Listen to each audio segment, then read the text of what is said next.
మహారాష్ట్ర, హర్యానా రాష్ట్రాల్లో అసెంబ్లీ ఎన్నికల పోలింగ్ ఈ ఉదయం 7 గంటలకు ప్రారంభమవుతుంది.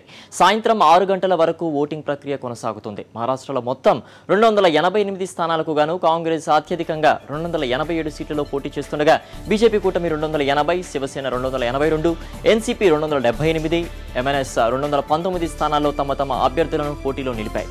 మహారాష్ట్రలోని 8,25,00,000 మంది ఓటర్లు తమ ఓటు హక్కుతో 4,119 మంది అభ్యర్థుల భవితవ్యాన్ని తేల్చనున్నారు. హర్యానాలో 90 అసెంబ్లీ సీట్లకు మొత్తం 1,351 మంది అభ్యర్థులు పోటీలో ఉన్నారు. ఇక్కడ బీజేపీ తొలిసారిగా అన్ని స్థానాల్లోనూ పోటీ చేస్తూ ఉండడం విశేషం. 1,63,00,000 మంది ఓటర్లు తమ ఓటు హక్కు వినియోగించుకోనున్నారు. నెల 19న 2 రాష్ట్రాల్లోనూ ఓట్ల లెక్కింపు జరుగుతుంది.